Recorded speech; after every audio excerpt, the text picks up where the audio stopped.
What up, world? Welcome to another episode of Blunt Talk Quick Takes, NBA Finals Game 3 recap.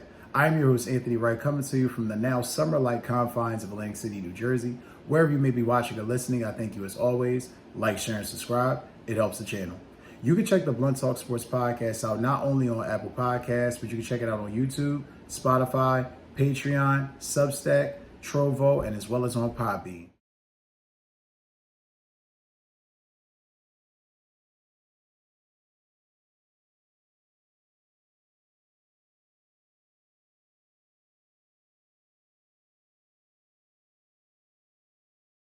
Happy to be here with you guys on this beautiful June 12th, 2025, recapping Game 3 of the NBA Finals, and what an exciting game it was. Pacers were able to pull out the victory 116-107, defeating the Thunder in a crucial Game 3 that I stated previously on a previous episode that if they won this game, it was definitely going to be imperative for them to win the series, because Game 3 was kind of like the deciding factor in a lot of finals games, so definitely want to touch on that.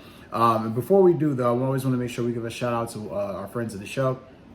First one being the best gaming station, gaming network, gaming platform in the world, Sony PlayStation. Now, as you guys currently know, I've been saying for a month now that Sony PlayStation's Days of Play is currently still going on right now on the PlayStation Network. It started on May 25th. It ends June 25th. I implore you guys that if you're big PlayStation fans or advocates of their platform like I am, I would definitely implore you to definitely check out the description box and the link of this video. Get on there, check out Sony's PlayStation Days of Play. There's a bunch of bundle packages, headsets, remotes, anything that you could look up affiliated or related to the PlayStation 5. They have it there on sale now. So don't forget to check that out. Sony PlayStation, more than a game. Looking to get out this weekend, looking to take your spouse out, have a great time with some friends, then look no further than the #1 leading ticket seller and reseller in the world, StubHub. #1 seller in the world for live events, tickets, shows, and concerts, StubHub. All right, guys, so hopping into this NBA Finals Game 3 recap. What an exciting Game 3. I mean, first of all, you had Reggie Miller in attendance, which was outstanding. You got the OG in the crowd, definitely there for the game. That helped with the energy. And not to mention, it was the first finals game in Indiana for the first time in 25 years, which when you put that into context and you think about it, that's something that is deep within itself. So, last time they went, it was the Kobe Shaq Lakers. Obviously, didn't really have a chance. They do definitely have a chance now. And then securing the victory last night, they go a long way to definitely, 2 more victories away from winning the championship. But going into it at the beginning of the first half, I want to say that I got to give Oklahoma City credit. I was very curious to see how they were going to come out and what the plan of attack was going to be at the beginning of the game. And it clearly was obvious that Chetholmgren let it be known he was not taking any prisoners. Chetholmgren was outstanding in the first half of this game, attacking, getting to the rim, making plays, even passing the ball well. I thought he was outstanding. Now, ultimately, Chetholmgren did end the game with 20 points. Now, he had 10 rebounds. He was 0 of 6 from 3, which is never great. However, he was 6 of 15 from the field. So be that as it may, not the greatest game, but a solid game from Chetholmgren. And like I said, he started out well, so that definitely helped. Had some struggles and some issues later defensively, where he couldn't get some shots off and was struggling, trying to get through the paint. Be that as it may, still had a solid game. Pascal Siakam, as I've stated all throughout these finals and throughout this postseason for the Indiana Pacers, he sets the table for the Pacers. He's the one that gets them going, that gets them, gathered and kind of moving along and in a rhythm. Sets the table and then Halliburton closes typically. So he was up to his usual ways. Now he ended the game with 21 points. He was 8 of 14 from the field, 0 of 2 from 3, but a crucial 5 of 6 from the free throw line. Also 6 rebounds and 4 assists. He had a lot of timely shots in this game, player efficiency rating of +8. He definitely was a key for Indiana in this game. I definitely want to make sure I gave Siakam credit. And he was explosive in the first half, but two of the key things I felt in the first half that was very indicative of how this game might go. For one, Tyresehaliburton was more aggressive in the game to start. He was definitely making sure he was getting those floaters up, taking the necessary 3-point shots, make or miss, but just being more aggressive and more assertive in the first half. I thought that was crucial. And Benedictmathurin being a bench player, a role player, I was very curious because he does get minutes, he does get burned. I was very curious to see how many minutes he would get in this series, especially being at Oklahoma City, they're going to make you use your bench. He didn't have a great game as of yet in the finals, but he finally had that signature game, which you can call the Benedictmathurin game. Now, he played 22 minutes. Now, here's what's impressive. 27 points off the bench.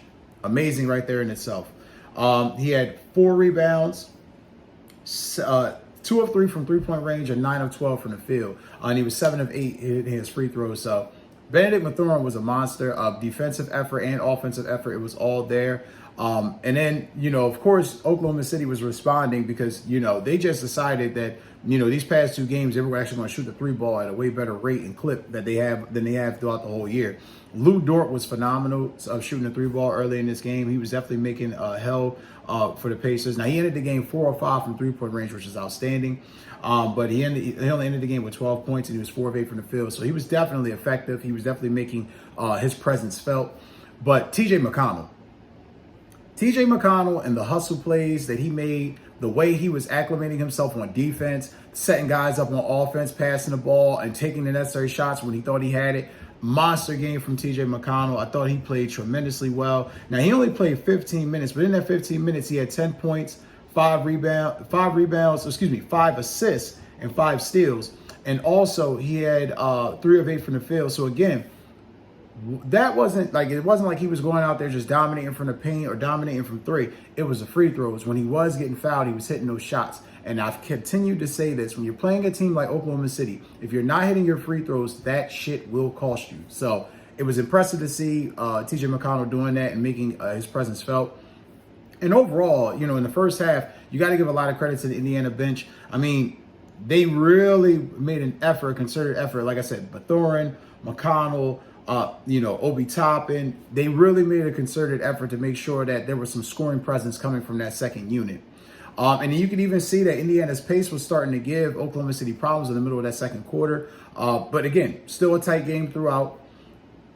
That second half, SGA, and again, consistently showing why he's the MVP, consistently showing why he's the best player right now in the game, consistently making tough, difficult shots. And they're not easy for him. It's not like they're just like it's automatic guarantee, but he just makes it look that good and he makes it look that easy.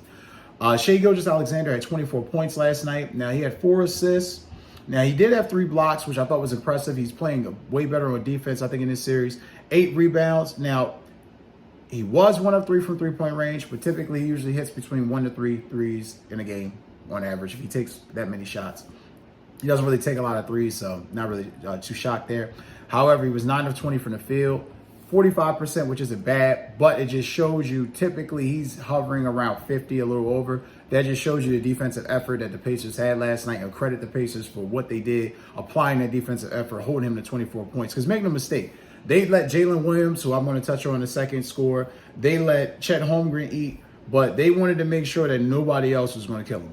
Nobody else, Lou Dort, obviously, as previously mentioned, he got off some plays, but they were not going to allow SGA to really walk away with this game. And I give Indiana complete credit. Rick Carlisle and those guys had a complete game plan for him.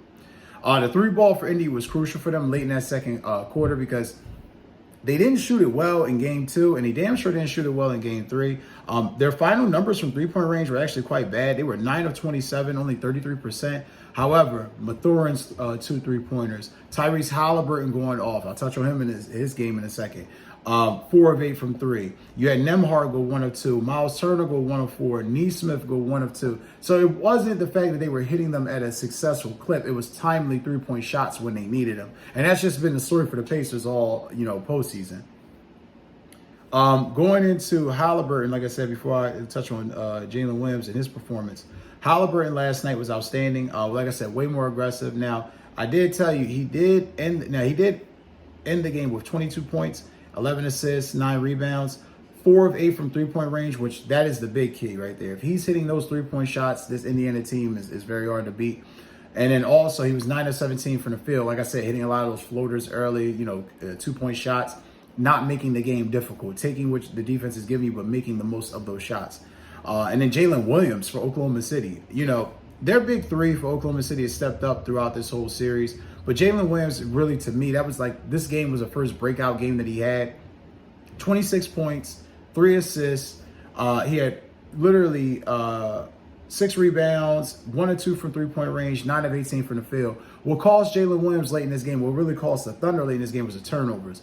He had 4 turnovers in total, but I definitely remember 2 real bad turnovers late in the game that definitely put the Thunder in a situation where if you're turning the ball over late, especially against this Indiana team, you're not going to win. You're not going to win. So, and then looking here at it, turnovers were definitely an issue, period, for the Thunder. They had 17 in comparison to the Pacers 13. So finally it flipped, where you were having a game where the Pacers weren't turning the ball over that much. And Oklahoma City was, and now it was a situation where, late in the game, Jalenwilliams having a great game, but those turnovers, that is ultimately what really killed it for Oklahoma City. And then Indy got on that scoring run in the middle of the fourth quarter at the 5:45 mark and just never looked back and ultimately secured the victory. Major win. I really feel like now, like as I've stated before, this is really the Pacers series to lose. If the Pacers lose this series, they know that they've given it all that they had. But however, winning game 3 was a major step in the possible upset of the Thunder. So got to give them credit for this. If you don't, it's more or less just, maybe you're an Oklahoma City fan, but Indiana's doing all the necessary and right things to win this series and ultimately become champions. So shout out to the Pacers and their effort, and definitely anxious to see game 4, Friday. Indy having a 2-1 lead. How will Oklahoma City respond? We shall see. But that's going to do it for this episode, guys. I love you guys. As always, thank you for liking, sharing, and subscribing. Take care and enjoy the rest of your day. Hey to all my fans and subscribers out in the UK. Looking to get out this weekend, looking to make something of your week, then look no further than the Viagogo, the #2 leading ticket seller in the world for live events, shows, and concerts. Definitely check it out. If you're looking for exclusive tickets, look in the description of my videos on the Blunt Talk Sports Podcast. Take care and enjoy your day.